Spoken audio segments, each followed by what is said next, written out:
শুভ সকাল। আসসালামু আলাইকুম রহমতুল্লাহি ওয়া বারাকাতুহু।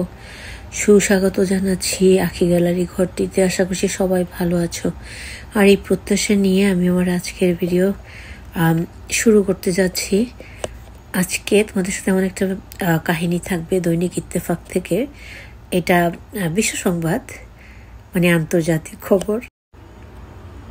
চুরি করতে গিয়ে এক চোর যার বাড়িতে চুরি করতে গেছেন তার কাছে কিছু না পেয়ে, তার ঘরে কিছু না পেয়ে উল্টো তিনি টাকা দিয়ে সে বাড়ি থেকে বিদায় নিলেন। দৈনিক ইত্তেফাকের খবর এটি, আজকের খবর।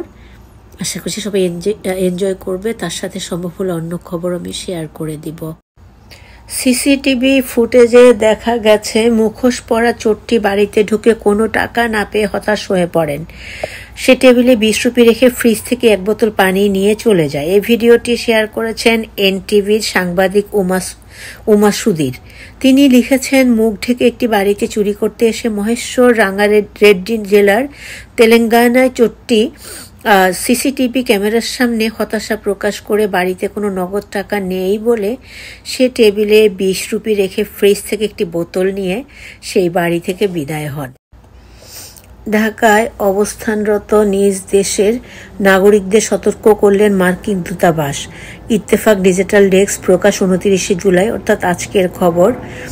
বাংলাদেশে অবস্থানরত মার্কিন নাগরিকদের জন্য নিরাপত্তা সতর্কতা জারি করেছে ঢাকাস্থ মার্কিন দূতাবাস। গতকাল রবিবার দূতাবাসের জারি করা সতর্ক বার্তায় বলা হয়েছে, কোটা সংস্কার আন্দোলন ঘিরে চলমান পরিস্থিতিতে মার্কিন নাগরিকরা যেন চলাফেরার ক্ষেত্রে সতর্কতা অবলম্বন করেন। এছাড়া নাগরিকদের মার্কিন যুক্তরাষ্ট্রে ফিরে যাওয়ার বিষয়টি বিবেচনা করতে বলা হয়েছে। বিবৃতিতে আরও বলা হয়, মার্কিন নাগরিকদের যে কোনো বিক্ষোভ এবং বড় সমাবেশের আশেপাশে সতর্কতা অবলম্বন করা উচিত। ব্যক্তিগত নিরাপত্তা পরিকল্পনা পর্যালোচনা করুন। স্থানীয় ঘটনা সহ আপনার আশেপাশের পরিস্থিতির বিষয়ে সচেতন থাকুন এবং কী ঘটছে সে বিষয়ে অবহিত থাকার জন্য স্থানীয় সংবাদগুলো পর্যবেক্ষণ করুন। এই পরিস্থিতিতে নাগরিকরা যদি পরিবারের সদস্যদের সঙ্গে যোগাযোগ করতে চায় তবে ফোন, এমএমএস এবং ইন্টারনেট পরিষেবার মাধ্যমে যোগাযোগ করতে বলা হয়েছে। এতে আরও বলা হয়, হজরত শাহজালাল আন্তর্জাতিক বিমানবন্দরে আন্তর্জাতিক এবং আভ্যন্তরীণ ফ্লাইটগুলো স্বাভাবিক রয়েছে। তবে যাত্রীদের অবশ্যই টিকিট বা ই-টিকিট মুদ্রিত ডিজিটাল বা SMS অনুলিপি সঙ্গে রাখতে হবে বা কারফিউ পাস হিসেবে কাজ করবে। সতর্কতায় আরও বলা হয়েছে, ঢাকাস্থ মার্কিন দূতাবাস আজ 29 জুলাই থেকে সীমিত আকারে নিয়মিত কনসুলার সেবা দেওয়া শুরু করবে।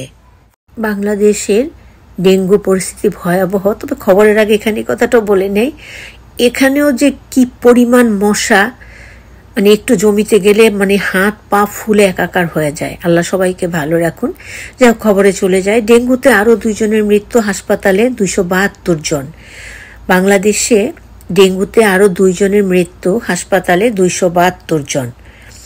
দেশে গত 24 ঘন্টায় ডেঙ্গুতে আক্রান্ত হয়ে আরও 2 জনের মৃত্যু হয়েছে। এই নিয়ে চলতি জুলাই মাসে ডেঙ্গুতে 11 জনের মৃত্যু হলো। রোববার 28 জুলাই স্বাস্থ্য অধিদপ্তর হেলথ ইমার্জেন্সি অপারেশন সেন্টার ও কন্ট্রোল রুম থেকে পাঠানো ডেঙ্গু বিষয়ক এক্সপ্রেস বিজ্ঞপ্তিতে তথ্য জানানো হয়। এতে বলা হয়, গত 24 ঘন্টায় সারা দেশে 272 জন ডেঙ্গু আক্রান্ত হয়েছেন।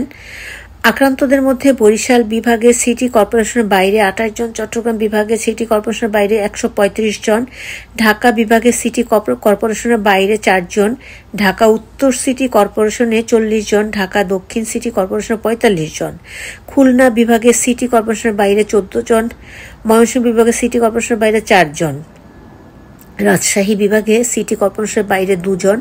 24 ঘন্টায় সারা দেশে মোট 247 ডেঙ্গু রোগী হাসপাতাল থেকে ছাড়পত্র পেয়েছেন। চলতি বছরে মোট 5157 জন ছাড়পত্র পেয়েছেন। চলতি বছরের 28 জুলাই পর্যন্ত মোট ডেঙ্গু আক্রান্ত হয়েছে 5768 জন।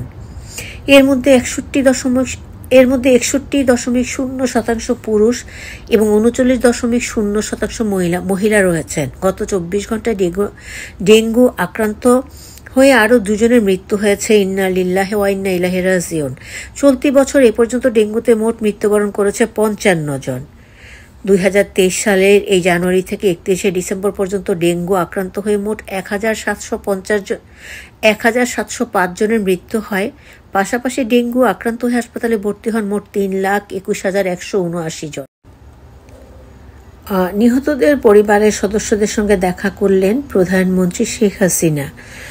গণভবনে প্রধানমন্ত্রীর সঙ্গে দেখা করেন নিহতদের পরিবারের সদস্যরা। ছবি ফোকাস বাংলা। কোটা সংস্কার আন্দোলনের সময় সহিংসতায় নিহতদের পরিবারের সদস্যরা প্রধানমন্ত্রী শেখ হাসিনার সঙ্গে দেখা করেছেন। এ সময় প্রধানমন্ত্রী তাদের সান্ত্বনা দেন। সেই সঙ্গে প্রদান করা হয় আর্থিক সহায়তা।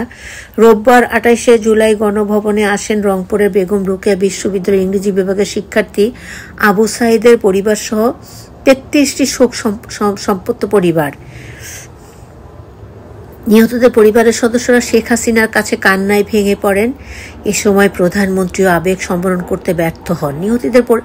নিহতদের পরিবারের সদস্য কথা শুনে প্রধানমন্ত্রী অশ্রু গড়িয়ে পড়ে। এই সময় গণভবনে আবেগময় এক পরিবেশের সৃষ্টি হয়।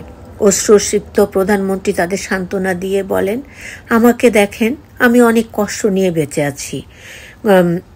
তাদের পাশে আছেন উল্লেখ করে শেখ হাসিনা বলেন, আমি আপনাদের ব্যথা বুঝতে পারছি। এটা আমার দুর্ভাগ্য যে আমাকে আপনাদের অশ্রু দেখতে হচ্ছে।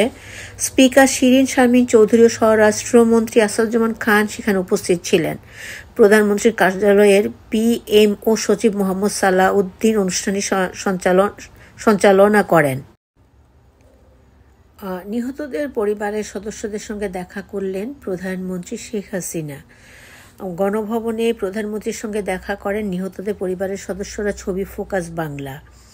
কোটা সংস্কার আন্দোলনের সময় সহিংসতায় নিহতদের পরিবারের সদস্যরা প্রধানমন্ত্রী শেখ হাসিনার সঙ্গে দেখা করেছেন। এ সময় প্রধানমন্ত্রী তাদের সান্ত্বনা দেন। সেই সঙ্গে প্রদান করা হয় আর্থিক সহায়তা। রোববার 28শে জুলাই গণভবনে আসেন রংপুরের বেগম রোকেয়া বিশ্ববিদ্যালয়ের ইংরেজি বিভাগের শিক্ষার্থী আবু সাঈদের পরিবার সহ 33টি শোক সম্পন্ন পরিবার। নিহতদের পরিবারের সদস্যরা শেখ হাসিনার কাছে কান্নায় ভেঙে পড়েন। এ সময় প্রধানমন্ত্রীও আবেগ সম্বরণ করতে ব্যর্থ হন। নিহতদের পরিবারের সদস্য কথা শুনে প্রধানমন্ত্রী অশ্রু গড়িয়ে পড়ে। এই সময় গণভবনে আবেগময় এক পরিবেশের সৃষ্টি হয়। অশ্রুসিক্ত প্রধানমন্ত্রী তাদের সান্ত্বনা দিয়ে বলেন, আমাকে দেখেন, আমি অনেক কষ্ট নিয়ে বেঁচে আছি। তাদের পাশে আছেন উল্লেখ করে শেখ হাসিনা বলেন, আমি আপনাদের ব্যথা বুঝতে পারছি। এটা আমার দুর্ভাগ্য যে আমাকে আপনাদের অশ্রু দেখতে হচ্ছে। স্পিকার শিরিন শারমিন চৌধুরী ও স্বরাষ্ট্রমন্ত্রী আসাদুজ্জামান খান সেখানে উপস্থিত ছিলেন। প্রধানমন্ত্রীর কার্যালয়ের পিএমও সচিব মোহাম্মদ সালাহ উদ্দিন অনুষ্ঠানে সঞ্চালনা করেন। আজকের দৈনিক ইত্তেফাকের বেশ কিছু গুরুত্বপূর্ণ খবর নিয়ে এতক্ষণ ধরে আমি আঁখি গ্যালারি তোমাদের পাশে ছিলাম। সবাই ভালো থাকবে, সবার জন্য অনেক দোয়া, অনেক ভালোবাসা। আর দেশ বিদেশের নানা গুরুত্বপূর্ণ খবর পেতে তোমরা আঁখি গ্যালারিকে ফলো করো, তাহলে অনেক জানা অজানা খবর তোমরা পেয়ে যাবে। আসসালামু আলাইকুম রহমতুল্লাহি ওয়া বারাকাতুহু। সবাইকে পাশে থাকার জন্য অনেক অনেক অনেক ধন্যবাদ। আল্লাহ হাফেজ।